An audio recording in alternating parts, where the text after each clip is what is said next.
I feel like, you know, in my life, I've talked a lot about things that didn't go well and that I wasn't happy with and hard lessons that I had to learn. And I feel like there needs to be more celebration of things that have happened, things that I've done that have worked out, that are pretty good. I want to talk about how cutting off my hair was such a good decision. So good. And granted, that's how I feel this week. Maybe I'll feel differently next week. Who knows? I go through phases where 1 second I'm looking at old photos and I'm like, oh my God, I want hair down to here. And then I look at other things and I'm like, oh my God, I want to cut off the side of my hair again. Because remember when I had a side cut? Y'all remember that?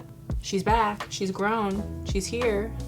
What's up? I had long hair when I was growing up, and then I remember probably like 1st or 2nd grade, I put it in a ponytail. I made my aunt cut it off because I was just done.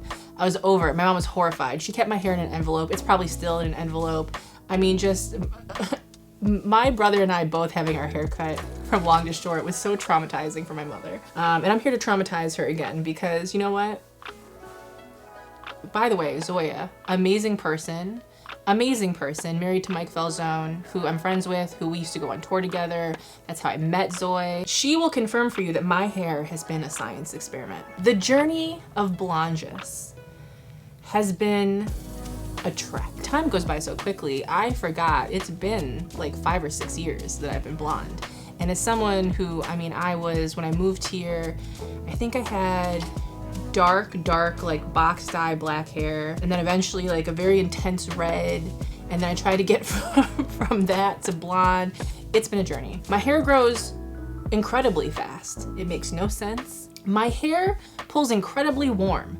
You can put ash on my hair and it will still pull gold. It so desperately wants to be red. It so desperately wants to not be a cool blonde that I know that it's kept Zoe up at night thinking of the math and the science and the combinations and the purples and the blues and the counteracting to make my hair look the way she wants it. So normally your hair will probably be lighter at the front, darker in the back, right? We got sun coming down, we have elements. My hair underneath is shades lighter than my hair on top.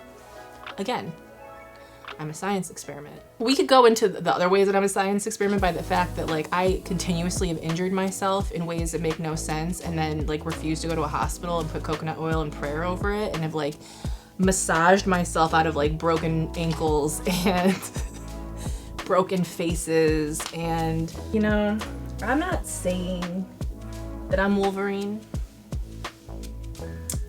but the girl heals. This is what's gonna happen. I'm gonna talk about how great it is that I cut my hair off, and then cut to a year or 2 years from now when I have long hair and people are gonna be bringing this video back up to say, look, you're a liar. You're a lie. And I wanna let you know right now that I am a lie, okay? But I'm a cute lie. I have very fine hair.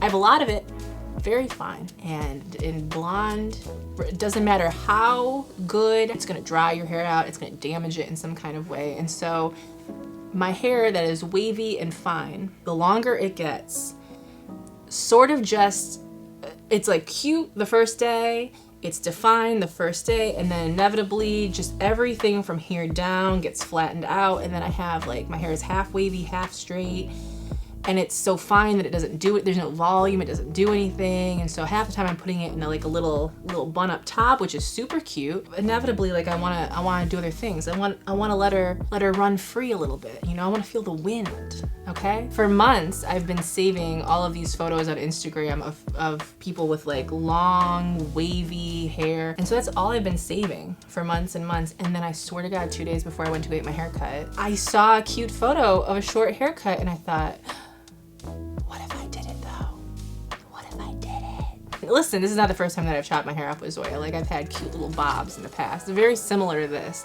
And I've liked them, but there's something in my head about cutting your hair off, and probably a function of me growing up and thinking that you cut your hair off in crisis, when you're going through a transition in your life, like a breakup. Like that's kind of how it's portrayed, right? It's like, oh, you're gonna go and cut your hair off and get bangs, like as if that is some kind of thing. Also, I mean, you all love to remind me that I look like I'm asking for the manager, and I will accept that. I will remind you that I'm not leaving my house to ask for a manager, so hopefully the manager's got email, okay? I don't want to talk to people face to face. And so I would cut my hair off and it would be cute, but inevitably I'd be like, okay, well, like there's never just been really like, oh, I guess I could just stay here. I guess this could be the haircut. I don't have to like, you know, race towards. And listen, I'm sure there's a lot to unpack in that. I'm sure that there is a lot from my childhood. Like I have very specific memories of being mistaken to be a boy when I was younger, and it made me feel very insecure. I already felt so outside of everything because I was fat, that to then have another piece of the identity that I'd kind of been given taken from me at that time just felt really upsetting. Would that be upsetting to me now as an adult? No, I don't really care. I mean, who knows where I am on any spectrum anymore, because I don't necessarily identify with this like overwhelming idea of like womanhood and femininity and being a part of, you know, women and how great we are and what we can do with our bodies. And because a lot of those things I don't want to do with my body and I don't love, I've accepted, but I don't really want.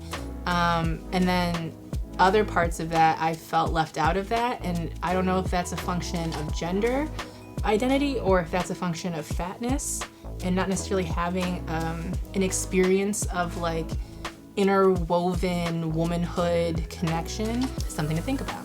Didn't think you were gonna get that in a video about hair, did you? But here we are. I walked in and I said, look, Zoe, let's chop it off. I wanna look like I'm going to Paris for the weekend. I'm flying in my own jet because I don't care about the opinions or the money of men. I have my own. I'm here for a photo shoot. I have a lot of sweaters that have like the shoulders cut out. I am here. That was the inspiration. Zoe was so excited. You know, it's interesting how quickly plans change and ideas change, and kind of came to the decision with her too that probably what I'm stressed out about and what I don't feel great about is that the waves that I have, it's not really doing them justice.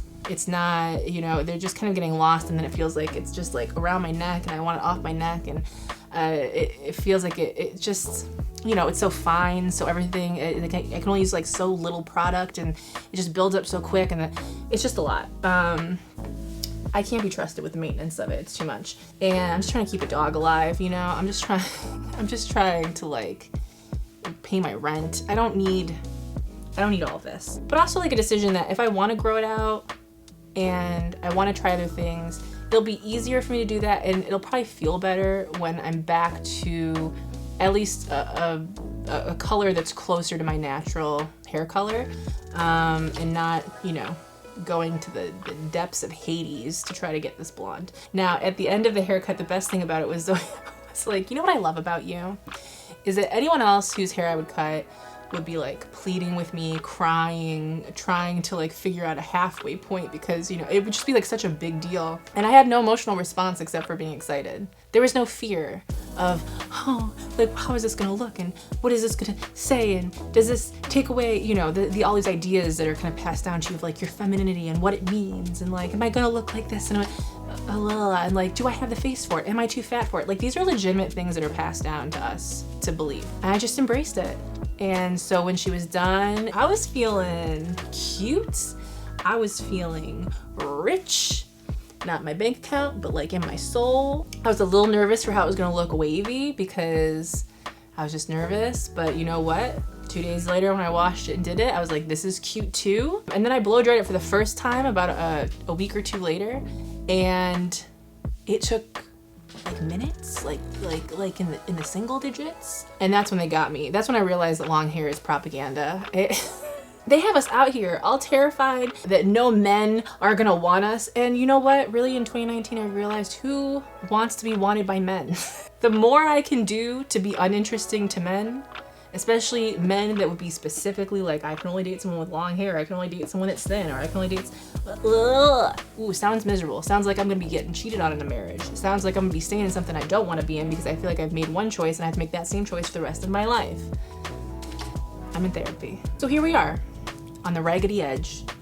A nice little baby Bob, living her life, feeling bold. Some will call it brave. Those are people that still adhere to the patriarchy. So yeah, this is one of the best things I did this year, especially in the middle of a hot ass summer in Los Angeles. And really no bravery required. It's hair. It's gonna grow back. And so I highly encourage you, if you know what, if you are at a weakened state and you're like, you know what, I want to chop my hair off and get bangs, I am giving you permission to do just that. And then send me pictures on Instagram because I want to see it and I want to like it and I want to double tap it. Let me know below in the comments, what is something that you've done this year that has just been such a good decision? Even if you're the only person that thinks it was a good decision, I mean, you just are like, wow, my life path is aligning with my life choices, and is this joy? I think it's joy. You can find me at Meghan Tonjes on most things, and say hi to your grandmas for me, because I got a place to go, people to touch like your face very much, and I will see you soon. Bye.